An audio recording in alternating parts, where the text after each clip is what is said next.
ಮನೆ ಕಟ್ಟೋಕೆ ಬಳಸೋ ಕಬ್ಬಿಣನೇ ಆಗಲಿ ಅಥವಾ ಮನೆಯಲ್ಲಿ ಬಳಸೋ ಕಬ್ಬಿಣದಿಂದ ಮಾಡಿರೋ ವಸ್ತುಗಳೇ ಆಗಲಿ ಕಾಲ ಕಳೆದಂತೆ ತುಕ್ಕು ಹಿಡಿಲೇಬೇಕು. ಹಾಗೆ ತುಕ್ಕು ಹಿಡಿಯದೇ ಇರೋ ಹಾಗೆ ನೋಡ್ಕೊಳ್ಳೋದಕ್ಕೆ ಸಾಕಷ್ಟು ಪ್ರಯತ್ನಗಳನ್ನ ಮಾಡ್ತಾನೆ ಇರ್ತೀವಿ. ಆದರೂ ತುಕ್ಕು ಅನ್ನೋದು ಕಬ್ಬಿಣಕ್ಕೆ ಅತ್ಯಂತ ಅಪಾಯಕಾರಿ.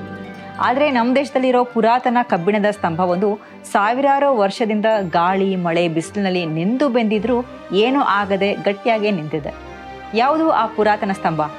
ಅಷ್ಟು ಹಳೇದಾದರೂ ಯಾಕೆ ಅದಕ್ಕೇನೂ ಆಗಿಲ್ಲ? Iron pillar of Delhi. ಈ ಪುರಾತನ ಸ್ತಂಭ ಇರೋದು ದೆಹಲಿಯ ಮೆಹರೌಲಿನಲ್ಲಿ. 7.2 ಮೀಟರ್ ಎತ್ತರ ಇರೋ ಈ ಸ್ತಂಭಕ್ಕೆ 1600 ವರ್ಷಗಳ ಇತಿಹಾಸ ಇದೆ.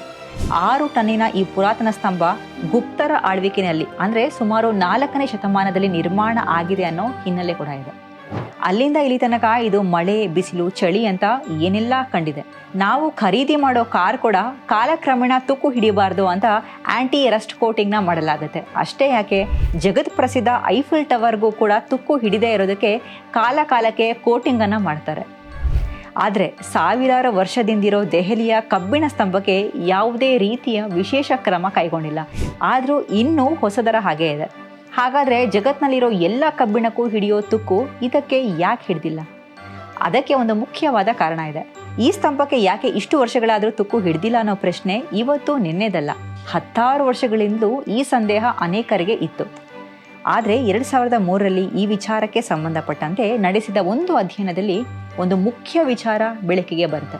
ಬೆಳಕಿಗೆ ಬಂದ ವಿಚಾರ ಎಲ್ಲರ ಸಂದೇಹಕ್ಕೆ ಕೂಡ ಉತ್ತರವನ್ನು ಕೊಡುತ್ತೆ. ಆ ಸ್ತಂಭ ಅಂತಿಂತ ಕಬ್ಬಿಣವನ್ನು ಬಳಸಿ ಮಾಡಿದ್ದಲ್ಲ, ರಾಟ್ ಐರನ್ ಅನ್ನೋ ವಿಶೇಷ ರೀತಿಯ ಕಬ್ಬಿಣವನ್ನು ಬಳಸಿ ನಿರ್ಮಾಣ ಮಾಡಿದ್ದು. ಈಗ ನಾವೆಲ್ಲರೂ ಬಳಸೋ ಕಬ್ಬಿಣಕ್ಕೂ ಇದಕ್ಕೂ ತುಂಬ ವ್ಯತ್ಯಾಸ ಇದೆ. ಈಗಿನ ಮಾಡರ್ನ್ ಐರನ್ನಲ್ಲಿ ಸಲ್ಫರ್ ಹಾಗೆಯೇ ಮ್ಯಾಗ್ನೀಷಿಯಂನ ಪ್ರಮಾಣ ಹೆಚ್ಚಿರುತ್ತೆ. ಆದರೆ ಪಿಲ್ಲರ್ಗೆ ಬಳಸಿರೋ ಐರನ್ನಲ್ಲಿ ಫಾಸ್ಫರಸ್ ಹೆಚ್ಚಿನ ಪ್ರಮಾಣದಲ್ಲಿದೆ.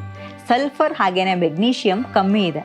ಇದೊಂದೇ ಅಲ್ಲ, ಅದನ್ನು ನಿರ್ಮಾಣ ಮಾಡೋದಕ್ಕೆ ಬಳಸಿದಂತಹ ವೆಲ್ಡಿಂಗ್ ಟೆಕ್ನಿಕ್ ಕೂಡ ಅತ್ಯಂತ ಪುರಾತನ ಕಾಲದ್ದು. ಕ್ರಿಸ್ತಪೂರ್ವ 1800 ಕಾಲದಲ್ಲಿ ಕಂಡುಕೊಂಡಿದ್ದ ಫಾರ್ಜ್ ವೆಲ್ಡಿಂಗ್ ಮೂಲಕ ಈ ಪಿಲ್ಲರ್ ರಚನೆಯಾಗಿದೆ.